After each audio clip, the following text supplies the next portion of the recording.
Well, joining us now, General John R. Allen, the former commander of US forces in Afghanistan, later appointed by President Obama to lead the fight against Islamic State. General Allen, President Trump was tweeting tonight, "The stupid, endless wars for the US are ending." Your response to him and what has happened? Well, the problem, of course, with a statement like that is when you use terms like stupid or ridiculous or senseless, when we continue to use those terms with respect to these conflicts in which American troops are fighting and dying alongside our coalition partners, it really diminishes the sacrifices of our troops. So I would simply encourage, the first point of this is to encourage our stop using those terms. The second, we are very good at defeating enemies kinetically. But we're less good, and this is the most important part of the conflicts we're in winning the peace. And winning the peace is essential for stabilizing that area in the aftermath of well over 2 years of fighting against the Islamic State. And that was the purpose of our troops there, to help in the stabilization of that population so we could move into a humanitarian phase, which would ultimately create a quality of life for the liberated populations along the Euphrates, all the way out to the Turkish or the Kurdish border and the KRG. For a stabilized population. That's the purpose of the long presence of our troops. They would come home eventually, but their presence there on the ground, those 1,000 troops were very, very important to working with the Syrian Democratic Forces for the stabilization of that population so we could move forward with the humanitarian plans that we had. Do you recognize that President Trump has been consistent, though, in his dislike of playing what he calls the world's policeman? Has he read the mood of the American people right on this one? Well, the American people want to remain engaged internationally. And the U.S., however he chooses to depict this, the U.S. has global commitments. We have global alliances, we have global defense relationships, and we have relationships around the world that the United States has honored for many, many years. And whether he wants to call it being the world's policeman, or at least having relationships that create stabilization around the world based on our humanitarian commitments to our friends, that's really what we're doing. And when we start to say things like we're not going to be the world's policeman anymore, however he chooses to articulate it, the message is that the United States is drawing back from that long-term historic relationship that we have had with friends and allies around the world, but also the fact that the United States' presence around the world has deterred autocrats and other dictators and our enemies. And what do you think? This sends a very chilling message. So what do you think will be the consequences now of Turkey's actions? I mean, can the Kurds fight back? You know the military might on the ground there. What's going to happen? Well, I think the Kurds will fight back. As your producer said, or your director said a moment ago, the Kurds see this as an existential threat. They have every reason to believe that the United States has abandoned them. You've read the tweet from President Erdogan that he intends to neutralize the terrorists. That's a pretty clear message, for he intends to fight the Kurds. And they're not going to stand still, having just fought for 2 years or longer to deal with the Islamic State. They're not going to stand still in what appears to be, at least the initial phases of this operation, a firepower-intensive operation, which is going to create a humanitarian crisis for the civilians in these towns that are being shelled and being bombed. And they're going to fight. And the Turks better be prepared for this fight. While they're fighting, who's guarding the ISIS prisoners? I mean, we've heard from the leader al-Baghdadi recently, who's been sending messages saying we've got to get these guys out of prison, out of the camps. Does this empower ISIS terrorists now? Well, it could. First, let's remember that there are still plenty of ISIS fighters that melted into the population. I mean, there were 3 suicide bombers attacks in Raqqa just yesterday. ISIS has the capacity to fight across the entire spectrum of conflict, from individual suicide bombers to large-scale conventional operations. And when some number of thousands of them, it could be as many as 12, General Masloum indicated that it could be 12,000 fighters in the camps. If they're released into the population, we could anticipate some real issues associated with the return of violence and terrorism and the potential for ISIS to backflash in that region. General Allen, thank you very much. We're going to be joined now by David Miliband, former Foreign Secretary and the CEO of the humanitarian organisation, the International Rescue Committee. What are you hearing, David, from your staff on the ground tonight? What would you be advising Kurdish families who can hear the shelling? Good evening, Emily. We have 2 International Rescue Committee health centres right on the border at Tal Abyad. Obviously, they're closed at the moment. They're run by our local staff there. And the truth that we've heard from the ground just this afternoon is that people are fleeing. They think they're fleeing for their lives. And the great danger is that instead of a so-called safe zone, you end up with a death trap. We know historically this has been the case in a number of conflicts around the world. And I think the humanitarian dangers are very significant as the military dangers that General Allen has just flagged to you. Turkey says it's targeting terrorists. They think that they are coming to get terrorists. Do you have any sympathy for President Erdogan's objectives in this incursion? Well, no one defends the actions of the PKK. It's also important to recognise that Turkey has played a genuinely historic role in sheltering about 3.7 million refugees from the Syrian civil war. But that is no reason to pour fuel on the flames of this terrible conflict, which has not just claimed 500,000 lives, it's also led to a refugee crisis of epic proportions, 6 million refugees, never mind the 8 million displaced within the country. The UN has estimated that up to 300,000 people could be displaced as a result of this Turkish invasion, sometimes it's called. And obviously that is the last thing that is needed. If you pile onto that the pledge that Sunni Arabs who are refugees in Turkey will be returned into this Kurdish area, then you see that you have real dangers of an explosion, because the humanitarian situation is untended and getting worse.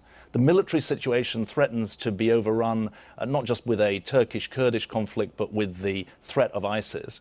And the diplomacy is frankly in crisis. Right. We're seeing in this microcosm here a global situation where the traditional diplomatic actors have been horrifically weak. OK, so where does that diplomatic muscle need to come from now? We know it won't be from America. They won't police this anymore. The UK government has expressed what they called concern. What should be the response from NATO and Europe? If you were Foreign Secretary now, what would you be saying they should do?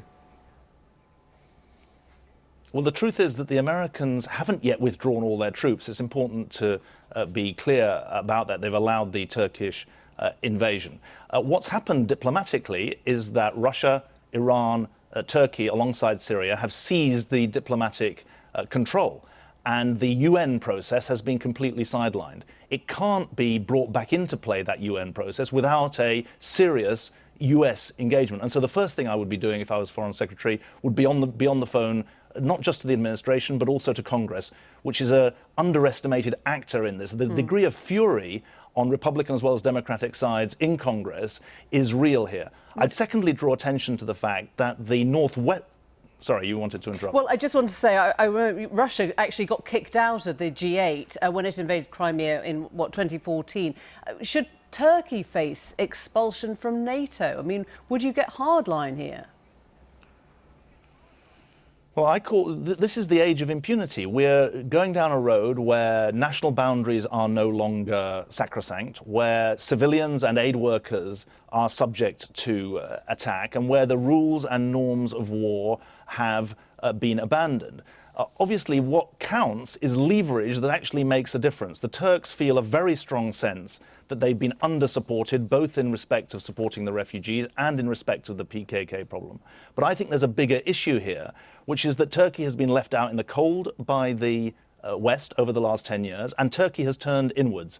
And that is good neither for Turkey nor for the West. I think that the diplomacy does need to be re-established. And I think that those with connections at diplomatic level with Turkey need to make clear that we face the prospect, the worst prospect is that this becomes another version of Yemen, where bombing from the air doesn't work, where ground troops then get mired, and we end up with a further conflagration in the heart of the Middle East. That's the last thing any of us can afford. Before we go, one other issue of diplomacy, because I know the British and US governments met to discuss the case of the immunity of a diplomat's wife who was involved in the killing of a British teenager, Harry Dunn. The family of Harry Dunn met with our Foreign Secretary this evening. They say they feel let down and that they faced a publicity stunt today. So I ask again, if you were in the shoes of the Foreign Secretary, What would you be demanding of President Trump? What would you be doing for that family now?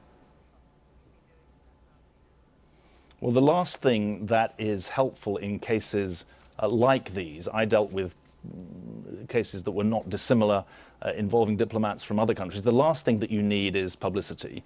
What's vital is that diplomatic channels are opened up, and the damage that's done to the reputation of the United States in the UK is made absolutely clear. The US ambassador to the UK, I gather, is very close to President Trump, and I think that's the channel that needs to be opened very quickly, because it sounds like a horrific case. Obviously, I'm not briefed on the details, but this is where the long-term building of a special relationship, so-called, should come to something. Yeah. And obviously the multiple changes of Foreign Secretary over the last couple of years doesn't help, but this is a chance to show that it actually still means something. OK, David Miliband, thank you very much indeed.